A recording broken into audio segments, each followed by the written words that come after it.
ಕೈಗಾರಿಕಾ ಪ್ರದೇಶದಲ್ಲಿ ಮಂಗಳವಾರ ಬೆಳಗ್ಗೆ ವಿದ್ಯುತ್ ಅವಘಡದಿಂದ ಟಿಸಿಗೆ ಬೆಂಕಿ ಹತ್ತಿದ ಘಟನೆ ನಡೆದಿದೆ. ಉದ್ಯಮ ಕೈಗಾರಿಕಾ ಪ್ರದೇಶವಾಗಿರುವುದರಿಂದ ಸಾಕಷ್ಟು ಕಾರ್ಮಿಕರು ರಾತ್ರಿ ಪಾಳಿ ಮುಗಿಸಿ ಬೆಳಗ್ಗೆ ಮನೆಗೆ ಹೋಗುವಾಗ ಟಿಸಿಗೆ ಬೆಂಕಿ ಹೊತ್ತಿಕೊಂಡಿದ್ದು ಗಮನಿಸಿ ಕಾರ್ಮಿಕರೇ ಬೆಂಕಿಯನ್ನ ನಂದಿಸಿದ್ದಾರೆ.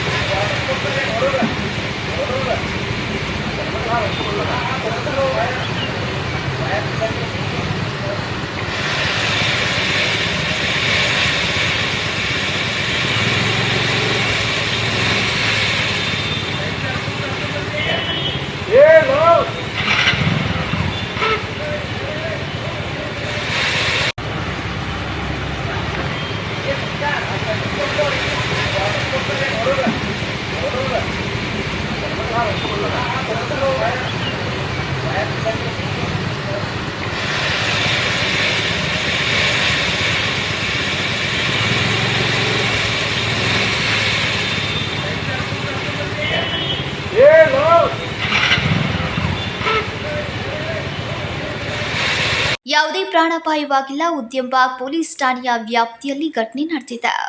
Vinod Kolkar, KMM Kannada news, Belagavi.